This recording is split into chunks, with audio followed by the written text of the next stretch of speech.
La haula ya.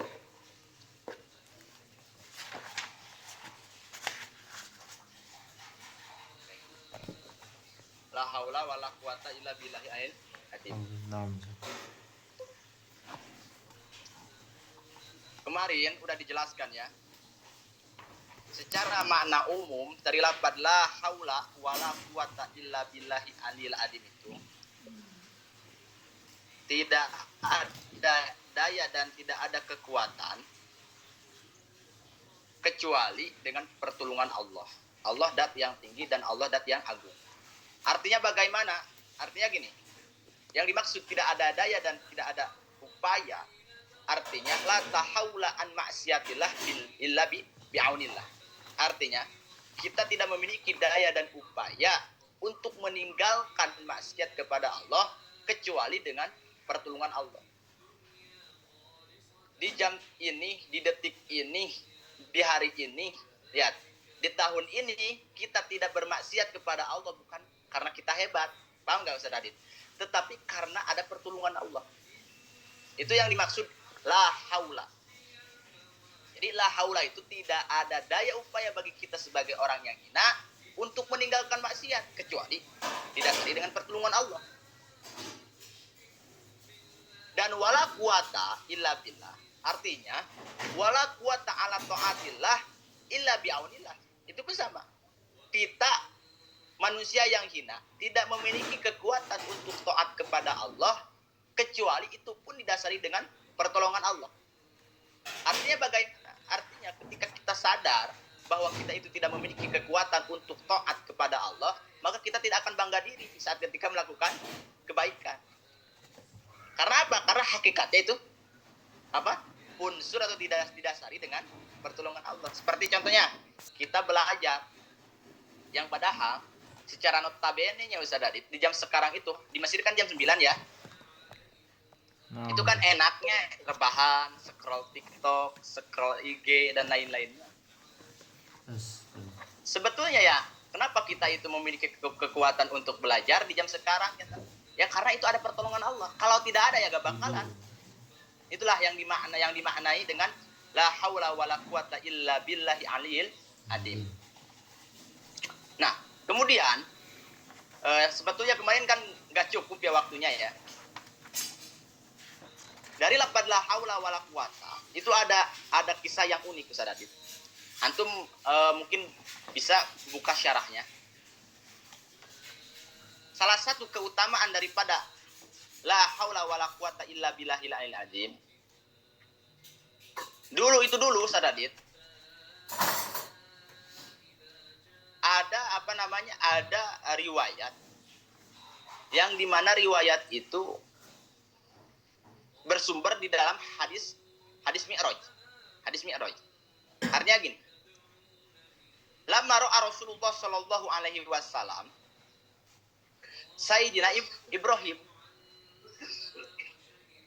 Ketika Rasul Mi'raj, lihat, ketika kan di dalam Mi'raj itu Rasul bertemu dengan beberapa nabi. Kemarin udah ya dijelaskan ya di dalam kitab Aqidatul Awam. Rasul ketika Mi'raj, yakni Isra Mi'raj, itu bertemu dengan beberapa nabi. Salah satunya adalah Nabi Ibrahim. Itu. Nah, ketika Rasul bertemu dengan Nabi Ibrahim, yang dimana Nabi Ibrahim itu jalisan inda babil jannah. Yang dimana Rasul itu melihat atau bertemu dengan Nabi Ibrahimnya dalam keadaan Nabi Ibrahim itu duduk di samping pintu surga. Lihat. Kemudian ini menjelaskan faidah dulu la haula wala quwata ya. Kemudian lihat. Nabi Ibrahim itu berkata kepada Rasulullah SAW. Berkata seperti apa? Mur ummatak fal tukthir min ghirasil jannah. Artinya gini. Wahai Rasulullah SAW, perintahkanlah umatmu agar supaya memperbanyak menanam tanaman surga. Karena apa? Karena fa inna ardhaha thayyibatun wasi'atun. Sebab tanahnya surga itu sangat bagus dan sangat luas. Rasul kaget. Yang dimaksud tanaman surga itu apa? Ya kan? Karena Nabi Ibrahim memerintahkan terhadap Rasul itu, perintahkan umatmu wahai Rasul agar supaya memperbanyak untuk menanam tanaman surga. Rasul menanyakan, apa yang Rasul tanyakan? Wa ma Rasul jannah. Wahai Nabi Ibrahim, apa sih tanaman surga itu yang kau maksud? Pakola, maka di situ Nabi Ibrahim alaihissalam menjawab, la haula wala quwata illa billahi alil azim. Jadi tanaman surga yang dimana akan apa namanya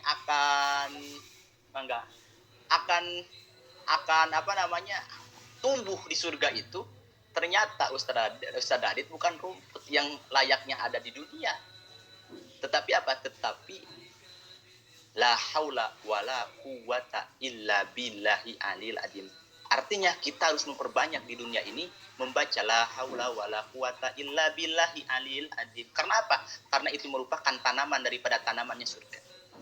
Sedangkan lihat, ulama mengatakan rumputnya surga, satu helai rumput surga ketika dibandingkan dengan mutiara yang ada di dunia, bahkan emas apapun itu yang ada di dunia sifatnya berharga, maka tidak ada bandingannya. Tidak ada bandingannya. Saking apa? Saking thayyibah, saking bagus banget. Gitu. Bahkan kemudian di antara daripada khasiat atau faidah membaca la haula wala quwata illa billahi alil azim itu, sadadit, Rasulullah Shallallahu alaihi wasallam bersabda, man qala kulla yaumin la haula wala quwata illa billahi alil azim mi'ata marah. Orang yang membaca la haula wala quwata illa billahi alil azim setiap harinya sebanyak 100 kali, maka lam yusibhu fakrun abadan. Maka orang tersebut selamanya tidak akan terkenai sifat fakir. Makanya kalau kita pengen sugih, pengen kaya, pengen merasa cukup atas nikmat Allah, maka coba perbanyak membaca la haula wala quwata illa billahi aliyil azim. Itu. Kemudian banyak faidah khasiat daripada la haula wala quwata illa billahi aliyil azim. Kemudian di antara hadis yang dimana Rasul mengatakan, ida najala bil insan muhimun wa ta'ala la haula wala quwata illa billahi alil azim salasat mi'ah farajallahu ta'ala ay aqul. Artinya gini, Ustaz Radit, ketika antum terkenai musibah atau sesuatu yang menjadikan kebingungan terhadap diri antum, kemudian antum membaca la haula wala quwata illa billahi alil azim sebanyak 300 kali, maka rasa bingung, rasa susah yang antum rasakan itu akan Allah gantikan dengan rasa kebahagiaan. Makanya berarti poin pertama dan poin yang terpenting, kita selama masih hidup di dunia, coba ketika kita merasa diri kita itu penuh atau banyak terkena masalah apapun itu, kemudian banyak merasa tidak cukup, coba perbanyak la haula wala quwata illa billahi aliyil azim 100 kali lah ba'da kulli shalah, setelah salat fardu. Itu penjelasan daripada la haula wala quwata illa billahi aliyil azim. Kemudian sekarang masuk faslun fi arkanil Islam. Faslun fi arkanil Islam sekarang akan membahas tentang rukun-rukun Islam. Rukun Islam, apa itu Islam? Apa itu rukun? Oke. Islam Banat secara bahasa menurut Imam Bajuri yang dinamakan Islam itu adalah mutlaqul inqiyad. Jadi Islam itu filugoh artinya mutlaqul inqiyad.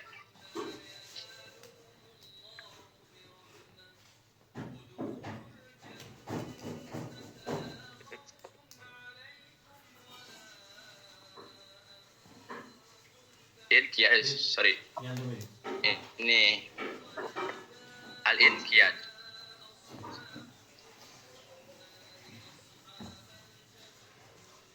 Apa artinya? Islam itu mutlakul inqiyad. Apa artinya mutlakul inqiyad? Artinya kepatuhan secara mutlak. Jadi ketika antum mengaku bahwa diri antum Islam, maka antum patuh. Tidak bisa menawar. Karena Islam secara bahasa adalah mutlakul inqiyad. Artinya bagaimana? Artinya sawaun kana yakni lil ahkami syariah au li ghairiha. Artinya patuh terhadap hukum-hukum syariat atau selain hukum syariat. Apa saja contoh hukum syariat? Contoh bahwa khamr itu haram, berarti gak boleh diminum. Maka ketika antum mengaku bahwa diri antum Islam, tidak boleh meminum. Itu namanya patuh. Paham ya? Jadi Islam itu secara lugo, secara bahasa dan mutlakul inqiyad, patuh secara mutlak.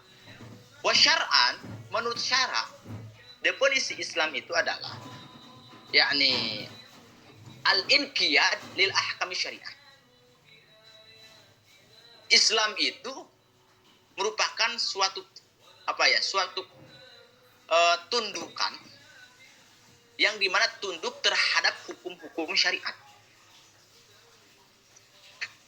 Jadi Islam itu menurut syara adalah tunduk terhadap hukum-hukum syariat yang dimana diwujudkannya itu wahwa al-amal, yang dimana diwujudkannya itu dengan perbuatan. Ya jelas. Ketika kita merasa diri kita itu patuh terhadap agama kita sendiri yaitu Islam, mesti kita akan mewujudkannya itu dengan perbuatan kita sendiri. Paham ya? Halayaknya contoh ya, tadi khamr itu haram, maka kita akan membuktikan, mewujudkan bahwa khamr itu haram dengan menjauhi. Perbuatan menjauhi. Jadi sebetulnya tidak ada titik keperbedaan, cuman di sini lebih spesifik. Syarak itu lebih spesifik. Artinya gini, kalau diri antum mengaku bahwa diri antum itu Islam, maka coba buktikan, wujudkan dengan perbuatan antum. Alayaknya, karena gini, ada Islam, ada Muslim, itu beda. Tidak semuanya orang yang Muslim itu perilakunya seperti agamanya sendiri. Makanya ada istilah Islam KTP. Paham ya? Karena secara syarak Islam itu ya patuh tunduk terhadap syariat Allah, hukum Allah, yang dimana patuh itu harus dibuktikan, harus diwujudkan dengan perbuatan. Karena banyak orang yang mengaku dirinya Islam, tetapi tidak membuktikan perbuatannya keislamannya, sehingga dinamakan Islam KTP. Jelas Ustaz Adit? Jelas. Oke, lanjut ya. Jadi Islam itu secara bahasa maknanya mutlakul inqiyad, artinya patuh secara mutlak baik terhadap hukum syariat ataupun tidak, selain daripada hukum syariat. Tapi secara syarak itu lebih spesifik. Patuh terhadap hukum syariatnya itu yang dimana diwujudkan atau dibuktikannya itu dengan perbuatan. Kata Banat contoh, saya Islam, maka ketika diri antum merasa Islam, maka wujudkan perbuatan antum, buktikan dengan perbuatan antum apapun hukum-hukum syariat, baik itu suatu perintah ataupun suatu larangan. Contoh salat itu kan suatu hukum yang dimana merupakan sebuah syariat kan. Ketika diri antum mengaku bahwa diri antum itu Islam, maka wujudkan dengan perbuatan salat. Itu sifatnya perintah. Kemudian larangan. Contoh membunuh. Membunuh itu kan hukumnya nggak boleh. Contoh ini hal-hal yang sifatnya larangan. Maka ketika diri antum mengaku diri antum itu Islam, buktikan dengan perbuatan antum sehingga tidak melakukan hal tersebut. Oke, arkanul Islam. Nah, rukun Islam itu ada khamsah, ada 5. Ya anak kecil pun tahu lah. Anak kecil pun tahu. Rukun Islam itu ada 5. Oke, sedikit. Kenapa Banat atau bentar.